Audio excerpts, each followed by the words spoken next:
is going to be on my paper, which is entitled Natural Children's Picture Books. It's an analysis of a dress in picture books. And I worked with Laurel on this paper. I want to thank her because she really helped me piece through a lot of these ideas, but she's not here, so thank you. So I want to start with this quote from Elizabeth Fallen, which is, "More than any other genre of children's literature, picture books are designed to be read by adults to children, and thus by adults and children." And I just want us to have that quote in the back of our heads as I sort of go through this talk. I think before we can analyze a dress, we have to define it. So, what is a dress? Barbara Wall, in the narrator's voice, talks about a dress as the relationship between three things. It is the author, that's all of us, the real reader, who is the person in real time actually holding the book and reading it, and then there's the implied reader. And the implied reader is just to say that whether you intend it or not, the subject matter, the characterizations, the content, the language that is in your book is going to imply who is meant to read this book. So, for example, let's look at these stories. Who should read this book? So, the first one, Pat the Bunny. Judy can pat the bunny, now you pat the bunny. As we look at that, the simple language, the simple illustrations, the very clear content for children, I think we can all say this is a book that's meant for a child. Now, then we look at Go the Beat to Sleep, right? This book, it still has a picture book format, it still has illustrations, but very clearly the content, the language, the explicit language, the adult character, narrative, this book is clearly implying an adult. Right. And Adam Manbuck does say that he intended this to be a picture book for adults, and it's shelved in the adult section. This is not a picture book for children. I'm hoping by the end of this talk, you will look at a book like Knuckle Bunny, and you will say, that definitely has an implied child reader, but it also has an implied adult reader. And that brings us back to a dress. So, there are three types of address, back to Barbara Wall: single address, double address, and dual address. And I want to start with double address because that was really the prevailing mode of address up until the 20th century about. And I like to call double address a book that's a wolf in sheep's clothing. These are books where the real reader and the implied reader don't match. And Barbara Wall would say it's almost like the book is winking at the adult over the head of the child. These are books that are speaking to the adult reader at the expense of the child reader. They neglect the child and speak to the adult. So here's a couple of examples. Heart in the Bottle is a book that deals only in metaphor. So anyone who's ever taken a developmental psychology class can attest to the fact that children, according to Piaget, at the age of a child book reader, cannot deal in metaphor. They live in the world of the concrete. So everything for a child has to be what they can see, what they can touch, what they can feel, what they can smell. Everything they experience has to be able to fit within an existing box and then expand that box. So a book like this, where you have a dad sitting on a chair, and then the next spread has an empty chair, and it's never explicitly said what happens to the dad. A child can't make that leap that the dad died on their own. And this whole book deals in that kind of metaphor in terms of grief and loss. And so it is speaking to that adult, even though it looks like a picture book and it's got beautiful illustrations and childlike language, it really is speaking to the adult. There's nothing concrete for the child to attach to. Frankenstein Makes a Sandwich is another great example of a double address book. I mean, who besides an adult knows who the Phantom of the Opera is? Who knows what his career is and would understand the humor in this idea that he would dislike a song that children love and find that annoying? This is a book that's just winking at that adult humor at the expense of the child. And that really is the double address. So, around the turn of the century, children's role in society changed, and as a result, we had a shift to this concept of single address. And that's when authors started saying, we can ignore the adult. We don't need to think about the adult. We need to really focus on the child. And I would call single address a sheep in sheep's clothing, right? This is where the real reader and the implied reader are the same. And I think single address is important as a concept. And one thing that came up is how do you reflect childhood? So there was a man called Peter Hollandale, and he said that any book is going to reflect the childness of the time, which means in those characterizations and the subject matter, it's going to express sort of the prevailing expectation of childhood at that time in society. And so if you look at a book like Nino Wrestles the World, I think we could easily say that stripping down to your underwear and wrestling with your sisters and playing pretend, these are all, according to Vygotsky and other developmental psychologists, very typical expectations of a child in today's world. They're certainly not expectations of an adult in today's world, right? We might find that to be odd as an adult, but it's very clearly reflecting childhood. And so these books are clearly speaking to the child reader. I want to make a clear distinction. Obviously, there's grayness here. There's no absolute boundaries between adulthood and childhood, but the prevailing concepts will be reflecting a child reader in a single address book. And this also isn't to say that an adult can't enjoy these books. So you can, get a lot of enjoyment as an adult, perhaps, reading Nino Wrestles the World, but there's no implication in the book that it is meant for an adult to be reading it. There's no implied adult reader. So that leads us to dual address. And dual address is when you have, I like to say, the sheep and the barn living together in the book. And I think that's when the adult and the child can be implied readers. And this is probably where I found the most interest in my own work and the most interest to pursue further. So I really wanted to understand, how do you do dual address? Like, what is the way to make this work in a book, and how have authors been doing it? Sandra Beckett in Transcending Boundaries says that the key feature is that neither the child nor the adult will have priority.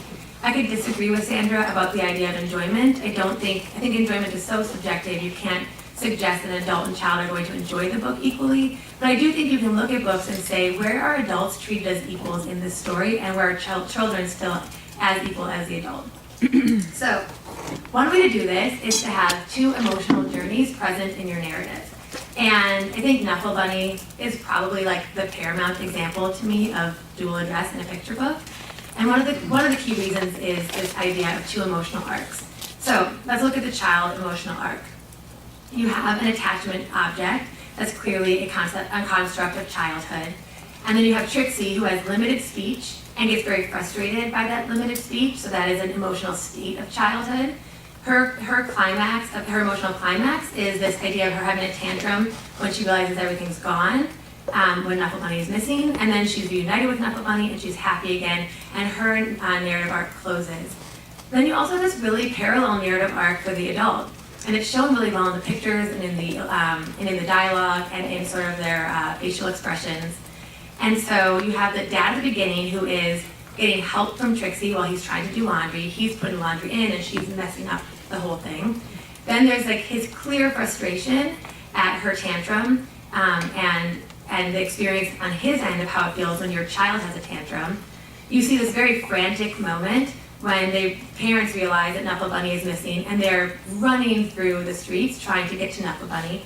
You can like see on their faces that they are convinced they will never sleep again if they don't find Knuckle Bunny. And then there's this sort of milestone moment at the end. And I think that last line of this book is actually written for the parents.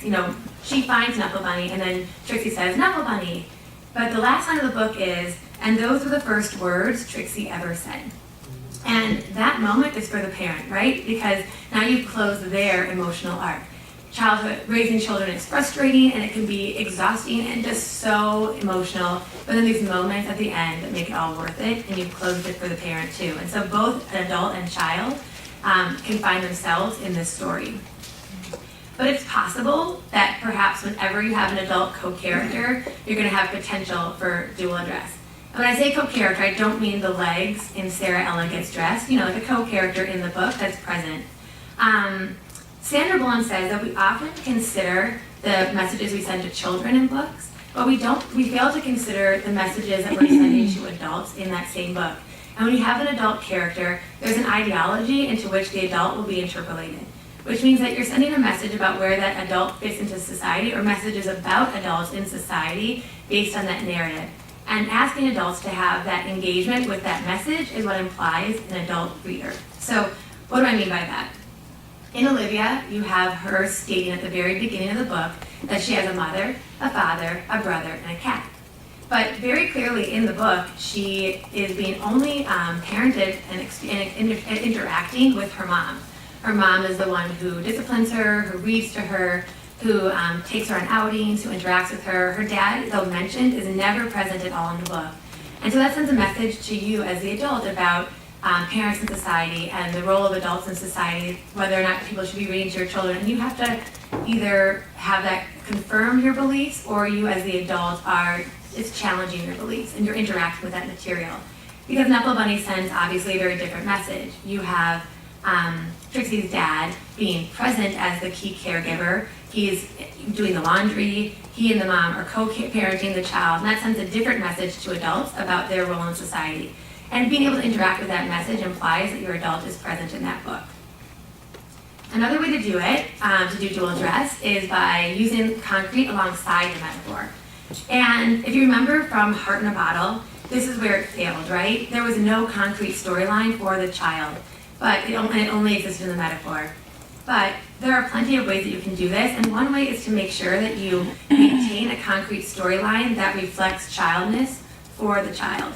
While at the same time, you can then provide another level of understanding for a knowledgeable reader coming into your story.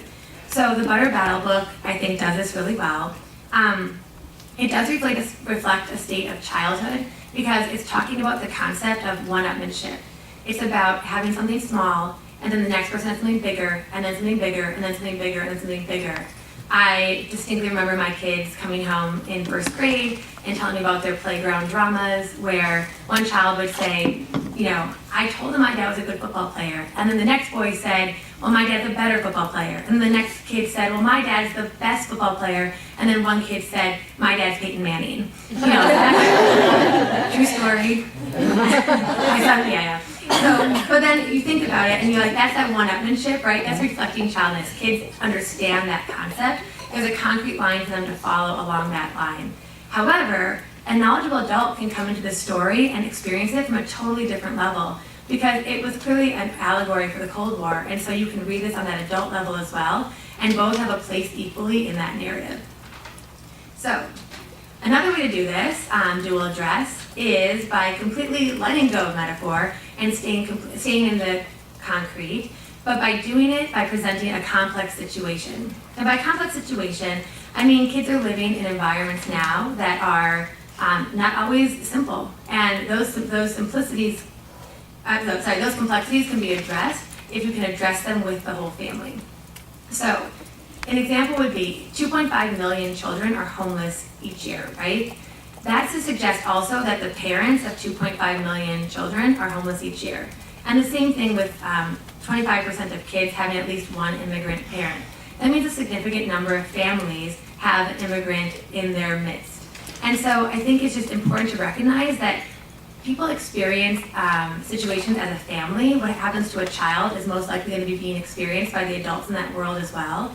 And so if you can make a space for the full family experience in your book, you're going to be addressing both the adult and the child, and implying both are supposed to be the readers of this book. So a book that does this really well is this great book called Still a Family. And this is a book that deals with homelessness. And it does something brilliant. It does not assume or limit what kids can handle. We've already said there are 2.5 million kids that are homeless, and she set out to speak to those children in the world. It stays very concrete, and it shows the world as it is. It almost has a reporter-like quality. She is describing what it's like to be homeless, and she's describing it by showing the adult experience alongside the child's experience. So she shows the adults looking for jobs. She says, my dad goes to look for work while I stay with my mom, and then the reverse happens. She shows how she goes to sleep with her mom in one shelter, her dad has to sleep in a different shelter. She shows all of them standing in line for food together, and she shows them outside together underneath tarps in the rain, in the cold in the park, even when it's snowy. And so she's not neglecting the adult experience, so she's just giving space and also honoring that parent journey alongside the child. And a parent or a child could walk into this book and say, I see myself there. And that's a really beautiful example of how dual address can work. Another way you can do dual address is through fairy tale retellings. And the reason why these work, I think, the most is because fairy tale retellings expect that you come in with a previous knowledge. And by nodding to the previous knowledge, you're suggesting that a knowledgeable reader has a place in this book. So if I said to you, Little Red Riding Hood, I assume you have some expectation of what that story means. You probably think there will be a little red, that she will visit a grandma, that there will be a wolf who wants to somehow destroy her, and at the end the wolf will be defeated. So if you can push against those known expectations, you are now implying an adult reader. But you can't neglect your child, right? You still have to make sure that someone who had no knowledge of this story could still come into the story and see that childness storyline played out. And so Ninja Red Riding Hood is a great example because you do have this very childlike state. You have karate as sort of the theme, which is a construct of childness, and you have a female girl protagonist who is going through this story arc. So you still can come into the story having no knowledge, but walk away with a great experience. However, if you have that previous knowledge, now the book is going to push against that and change your paradigm. So if you came in with Grimm's tale in your head, you remember that at the end, there's a huntsman, and that huntsman saves Little Red and Grandma. But this story flips that expectation, and this is where it nods to that adult reader, because in this story, Little Red saves herself, because she knows karate too, and not only that, Granny is a present member in saving, she also knows karate and can save herself. So again, this makes a new statement about women in society, about girls and elderly in terms of their strength, and it changes that paradigm that you came in expecting as the adult knowledgeable reader. It's a great way to accomplish dual address.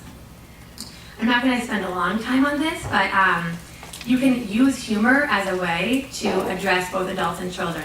If you remember, one thing that failed in the Frankenstein Makes a Sandwich is that it neglected that childness. It didn't stay in the level of the child. It didn't address a universal humor, it addressed adult humor. But one thing that's beautiful about The Day the Crayons Quit is that it really sticks in this concept of universal humor. It actually has been shown that kids at 6 weeks old start learning humor. They start learning to respond to stimuli in terms of laughter. And so you can play on this idea that there are some things that are universally funny that both an adult and a child will find funny. The definition of humor has often been anything that changes your expectation of what you thought was going to happen. And so I think the idea that you think of crayons as inanimate, and then they not only can talk and think, but they have emotions, is a flip on your expectation of that item. And so by using that definition of humor, you can really address both the adult and the child pretty equally in your narrative.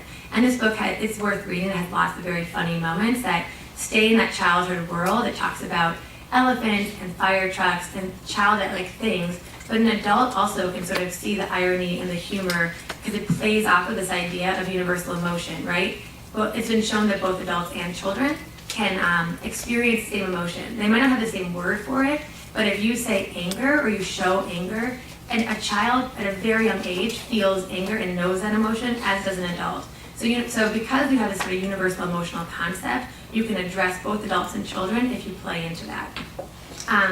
And the last thing I'd like to consider is the art, which I know not all of us have control over, but if you have the ability to control your art, it's a really an interesting way to think about dual address. I think Knuffle Bunny does it really well when you look at the graphics because it plays on this black and white concept. So children as young as 3 months old choose and prefer color over black and white in studies. And so anytime you're going to include black and white in your illustrations, you're going to be nodding to a more adult reader because you're not playing into that preference of color in children. I think it's like sort of as clear as it could be in Knuffle Bunny because you have this very adult background with even the pictures showing an adult reading a paper, very you can find yourself as the adult in that background, but it has a very childlike, sort of colorful, joyous cartoon played upon that, and that's what's playing out the narrative. So you're just putting out that dual address there. And then when you look at Olivia, I think it's another interesting way you can do it because it brings in objects of art that would require a knowledgeable reader, and that's really not into that adult when you have this Jackson Pollock painting, but it doesn't neglect the child in that same experience because it's showing her interaction with that same painting. So you can have two different experiences of that same moment, both the adult one and the child one. So anyway, that is it. These are my lovely people on the page.